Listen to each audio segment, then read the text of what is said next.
welcome back to my channel. It's Mizuki Arts. Today we are going to be drawing some of my favorite fall desserts as fairies, and first up is apple pie. I love apple pie. I think pretty much everyone does. It's pretty traditional here in the US to make it around Thanksgiving especially.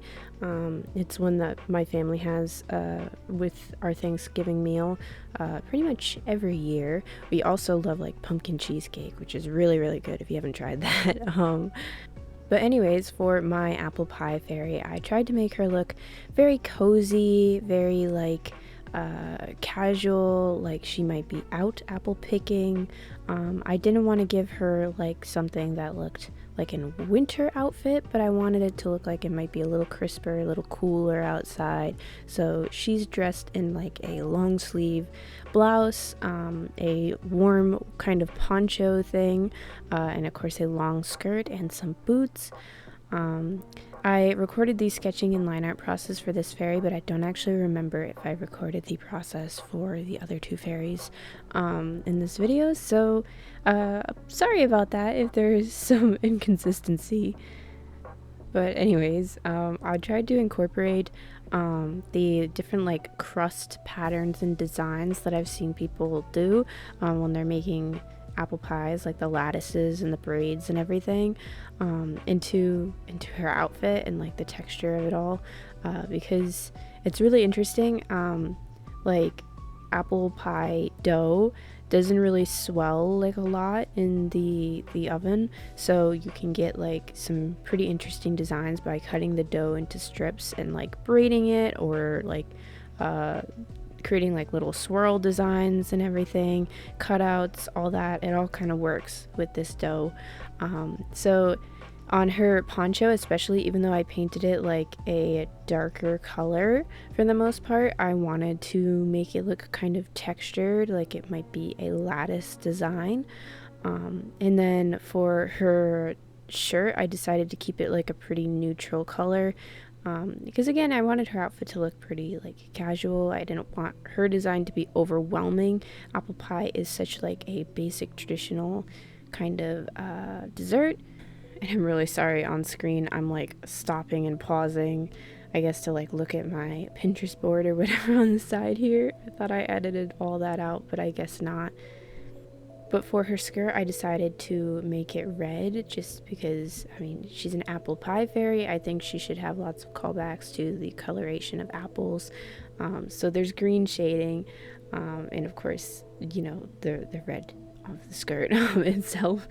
And you'll see later, I ended up making her wings golden, kind of like how the apple pie slices look after they've been baked into an apple pie. Honestly, the filling is the best part of any pie, but apple pie especially, it just, I mean, homemade, really, apple pie is the best.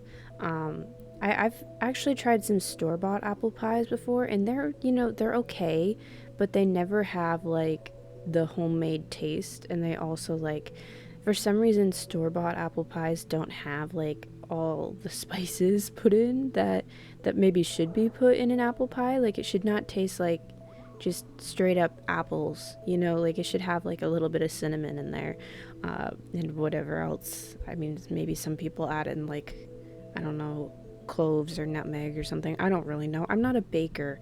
Like, I don't have the apple pie recipe like memorized, but I know you're supposed to have at least a little cinnamon in there, and I feel like store-bought apple pie always just fails me on that regard. I should probably just learn to make it myself, huh? But anyways, yeah, here is the wing painting process. Really the only part of this fairy that like hits you on the head, I think, with that like apple pie filling kind of look. I feel like this design was the most subtle of the three, which you'll see later in the video. I go way overboard on the last two. And yeah, she's much more mature and subtle, which I think fits the vibe of like such an old tradition as far as like fall desserts go. It's pretty typical for an American Thanksgiving to include an apple pie or a pumpkin pie, or both, depending on who you ask. So I suppose the subtlety kind of, I mean, it works with the idea that like apple pie is almost like a given, like you expect apple pie during the fall. And you can see here my wrist was kind of bothering me, so I'm like holding it. I get these tremors sometimes. I think I've probably mentioned it. I do have pretty shaky hands. So yeah, on this day I was just especially frustrated. I ended up giving this fairy like an orangey color of hair, which I was kind of debating what color to give her because I felt like any color of hair would really suit her. Like obviously this like orangey caramel color would work really well, and that's what I ended up going with. But also I felt like a dark brown would have really worked. It just would have kind of blended with her poncho, so that was what made me decide against that. I thought black would be too strong, and I thought like, you know, a blonde would take away any values that really were needed in this case. Like there's not a ton of dark colors in her design, so they're all kind of midtones, so a blonde would not really help like separate things, if that makes sense. Like it would be all highlights and midtones as far as her values for her color scheme go, if that makes any sense. It probably doesn't, I don't know. But anyways, yeah, I decided this orangey ginger color would work best, and I think it's another great callback to, once again, like that orangey color that apple pie filling tends to kind of have. I mean, it's not really orange, but like, you know, like a golden hue to it. I think it works really well. It is funny though, even though I like how simple this design is and how it doesn't like hit you over the head with the fact that it's an apple pie fairy. The later two were so over the top that this one, I mean, even though she does, again, she has that like mature, older tradition kind of vibe to her, it is still like funny to me because when I put all three fairies together, like they she does look a little out of place. Like I love her. I actually made a limited edition mini print set of all three of these fairies. There's a link in my description box to my Etsy shop, and it may still be available. There are only 3 sets that I made, and I'll be retiring them on October 31st. So if they're still available, or you know, if by chance I've restocked them, I don't know, I probably won't ever restock them because they are limited edition. But if I you know, if they're available and you want a set, you know, they're in extremely limited quantities. Like I've said, it's a mini print set. So yeah, go check it out. Yeah, but I do like how she looks a little different than the other two, but it is funny that like I can tell that they were all designed kind of differently, if that makes sense. Like to me, she looks like a fairy that loves apple pie and makes apple pie, whereas the other 2 fairies kind of look like they are the fairy of their food. Like they they are the fairy that was created the day that their food was created, if that makes sense. I don't know. But anyways, I cut out this fairy and I ended up reusing an old background piece that had been sitting in my sketchbook for like ever, just unused. And I glued all her little accessories around her. I went back in and I did some more shading because that's what I always end up doing when I put my fairy over my background and I kind of can see what values are needed. And then I added some glitter and now she's all done. I love how she looks. She looks so cozy, and just seeing her makes me more excited for like those crisper days, you know. I love her a lot. Yeah, she's super cute. Next up is my pumpkin roll cake fairy. This dessert is a little bit more niche. You can't really buy it pre-made like in a grocery store or something, I think, except maybe like Little Debbie has like something, I don't know. But I've only had this dessert like homemade. Like I haven't run across it in a store or anything. But anyway, a pumpkin roll cake is like basically the equivalent of like those bûche de Noël log cakes that are like chocolate, except it's pumpkin instead. And the frosting on the inside is like cream cheese frosting. It's so good. I love this dessert. If my mother is watching, could she please make it? Could you please? I don't know if you watch my videos, but please do. Anyways, this fairy is definitely wearing like a more wintry outfit, but I do associate this dessert with like I don't know, later fall, like mid-November or whatever. And as you can see, the design is much more like, I mean, it's hitting you over the head with like the whole pumpkin roll thing. Her skirt is literally made of slices of pumpkin roll cake. And then I gave her like this big overcoat cloak thing. And I gave her like puffy sleeves and ruffles, and her wings are pretty minimalistic in comparison to the rest of her. I just felt like she could not have giant wings poking out the back of that like hood or whatever. It would just be too much.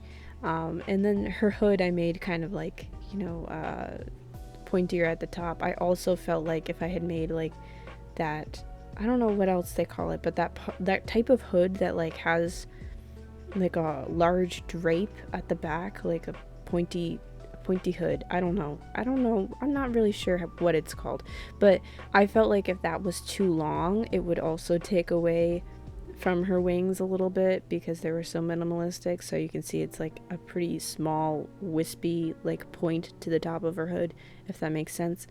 And I gave her curly hair because I just thought it was cute, and it was reminiscent of like the texture of a cream cheese frosting. And on this day when I was like painting this character, I was really looking forward to like that orangey color. So this was like the perfect day to paint this fairy, where everything was going to be like that warm pumpkiny gingery kind of color.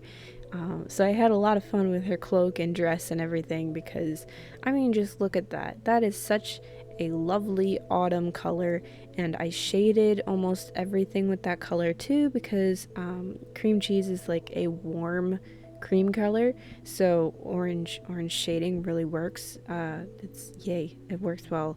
And I made her undershirt kind of that color too, and yeah, I mean, that frosting color is just, I mean, I love it. It makes me so hungry. Even watching it back, I'm like, I want a pumpkin roll cake. And I tried to work a gradient into the slices on her skirt. Like, you'll see I start with like a really, really dark, rich kind of orangey color. And then I kind of lightened it up as I worked, just to try and kind of get some like color interest going. And so that the slices would not like meld with the cloak color, if that makes sense. Like, I needed them to be different values so that you could actually like look at this fairy and not just see like an orange blob. When working with like nearly monochromatic color schemes like this one, not entirely, I did end up adding some green, but like nearly, you know, value becomes super important, and it's important to begin with, and it's something that I'm working on, like adding more values, darker values, more contrast to my work, is something that I'm working hard on. But when working with designs like this especially, it is important to add like those darker, richer colors, because otherwise everything looks kind of washed out and kind of like it's all like the same kind of shade, and that's depressing. Basically, I'm working out of like working at the same values for everything. I mean, it can be really scary to put those dark colors down because your mistakes feel more permanent, but it is important to break out of that. So this design helped with that, and it was a lot of fun because look at all those beautiful oranges. Absolutely gorgeous. I love it. Makes me so hungry just to look at it. I really want a pumpkin roll cake now. And one of the other really fun parts was adding all of this speckling to the roll cake slices, because I felt like this character was also going to be a very texture heavy character. Once again, she's very like almost monochromatic. So yeah, texture was important too. And I gave her mismatched striped tights. So like the side where one of those stripes is orange, the opposite side would be green, you know. So just if you look on screen, if you're not looking, you know, you'll see what I mean. Like the stripes don't match up on both sides, and that's how I wanted it to be. So that her legs, even though they're right next to each other, would, you know, stand apart, and it looks pretty whimsical and cute. At least I think so. And I made her corset kind of match the dark color at the top of her skirt, just because I thought it would be nice to kind of cast a natural shadow or separation between her cloak and her dress. Once again, just separating her garments and all that. I used a very similar but slightly darker color on her hair, just to kind of, again, bring some interest into her face, that contrast between her like pinkish kind of skin and her like very dark auburn hair color. I think is pretty nice. It works quite well. I think her face is pretty cute, so yeah, it definitely works for this character.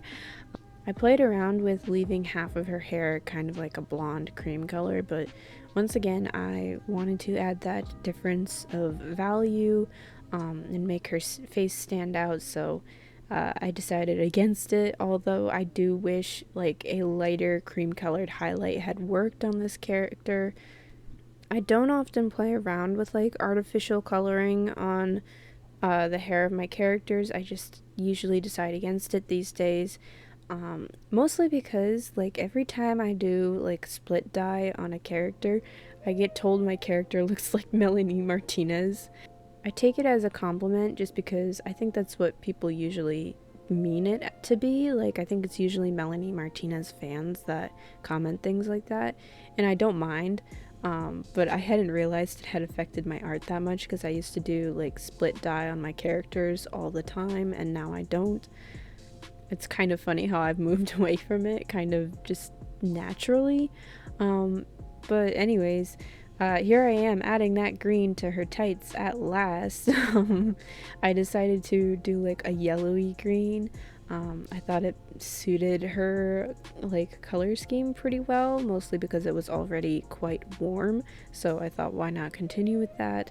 And I also felt like a more blue-green would just be clashing. Then I darkened down the blush on her face, just because I thought it would be pretty cute. I added more shadows and everything, and like the ruffles and all that, because ruffles were a huge part of her design and I didn't want them to just meld together into an unreadable blob. I didn't talk about her shoes at all, but look at them. They're so cute. They're just like little elf shoes. They look hand sewn. I love that. Once again, I added more shadows to the fur around her hood and on her cloak overall. I gave her green wings, as you saw on screen. I added more and more shadows. I made her boots like a warm brown color. I didn't want them to exactly be orange, but just like, you know, looking like a related color, of course. And once again, I'm adding like some final touches to her face and some gel pen details because of course we love those. I gave her some white freckles. I just thought it fitted this character. There's really no rhyme or reason for it. Sometimes I just look at a character and go, she needs little white freckles, and I go with it. And at this point I was thinking about what color background I wanted to give this piece, and I actually ended up deciding on like a deep green. You'll see later. I had like this piece that I had drawn some like, I don't know, like little leaves on, and like a weird veil piece or whatever. I don't know. I drew it a while ago and I just hadn't used it in a painting yet. So yeah, I glued down all the little pieces, tried to think about composition as I went. I'm not entirely happy with where I placed things, but it's not too bad. I added some acrylic marker details, like little sparkles, and then some glitter, which looked, you know, pretty nice. I like adding glitter to my paintings. And yeah, here's the final piece. I love how she turned out. She's super, super cute. If you guys have any name ideas for my fairies, by the way, please let me know. I'm thinking pumpkin spice for this one, but I don't know. maybe just pumpkin. And then for the apple pie fairy, I don't know, I can't think of anything, to be honest. And our third and final dessert fairy We are interrupting this regularly scheduled program to tell you to go check out my Etsy shop. Since fairies have overtaken my sketchbook and my life, my shop has become the ultimate fairy lover's dream. With products ranging from stickers, pins, and prints to original paintings, I've got it all. All of my stickers are printed on waterproof vinyl, and my prints are on high-quality, durable, matte photo paper. So if you're watching this video, there's probably a fairy that's perfect for you. Whether you're looking for stickers, prints, paintings, or pins, head to www.etsy.com/shop/mizuki-art-studio. Vanilla chai tea. Now before you guys come for me, okay?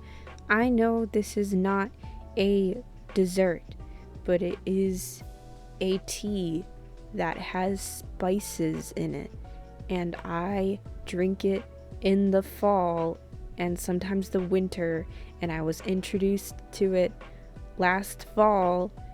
I'm counting it. I don't come for me, okay? I know it's not a dessert. I know what the title and the thumbnail says, but it's not a dessert, and I know, and I'm sorry for all of you video purists out there.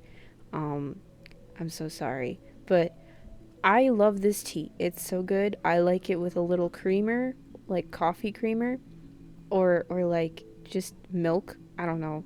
It's not very good with milk, really. I'd rather drink it plain than have it with milk, but like cream or coffee creamer is really good. A little sugar, it's nice. It's already got like cinnamon and cloves in it, so the tea like has a little kick to it, as far as flavor. It's really nice.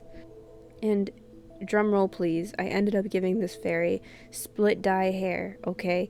I was torn between giving her a dark hair color and giving her like a light, like vanilla colored hair. So I gave her a little of both, which was of course a lot of fun to paint. And I added these little things that are called star anise, I don't know how to say it. They're like these spices, and they look like little, I don't know, like flowers or stars.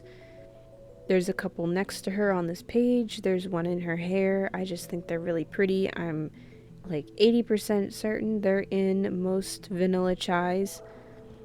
She's also holding a like vanilla, I don't know what it is, like a vanilla leaf stick, what have you. I don't know. And she's got some cinnamon sticks all around her. Her skirt is going to be really fun to paint, you'll see. But look at how her hair is coming together so fast. Look at that. Oh my goodness, I love it. I haven't painted split dye hair in a long time, so I really had fun with this. Yeah, and then I wanted her to be like a ballerina, because this tea does have a little caffeine in it, so I thought, you know, her looking like an energetic, athletic dancer kind of works. I added all these layers to her outfit.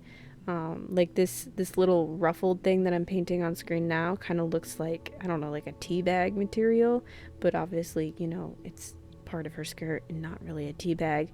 I made her wings like this soft, kind of like creamy brown color. I made the bodice like a dark color that the tea would be like without any cream or creamer in it, just plain dark tea. I gave her like these weird little glove things that again almost have that like tea bag texture to them, but they look like maybe they're a thicker fabric. I'm not sure. I also added tons of like patterns to her dress. Like her skirt actually has like the shape of the star anise thing, or star anise. I don't know how I'm supposed to say it. If you guys know how to pronounce that, please let me know, because I don't know. I've only read that word. I've never actually said it in a conversation. It's never come up. But anyway, I gave her skirt like segments and petals, and some of them have like these fun striping patterns on them, and they were really fun to paint too. I think this might be my favorite of the three. I don't know. I love all of them, in their own ways, but like she was just so much fun. And I do love this tea a lot. It is like a very rich and flavorful tea, and I have a lot of good memories from drinking it with friends and stuff. I do apologize that I didn't include the sketch and line art process for this character though. Um, I guess forgot or lost the footage. I'm not really sure. I did record this like probably almost a month ago.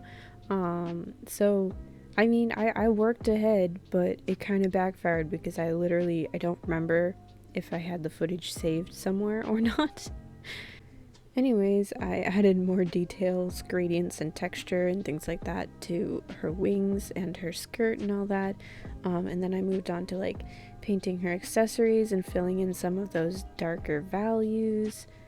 Once again, adding contrast and enough like values is something I kind of struggle with in my artwork. I am working on it, but it's still something that I'm like having to push myself with because of the way that I use gouache paint. It feels like kind of a hassle to try and get a whole bunch of like pre-dried gouache to the right consistency for this, which maybe is kind of a pitfall of my technique and maybe makes me think I should just open up my like wet gouache palette at all times while I'm working so that I can mix to the right consistency that I want for a nice dark color.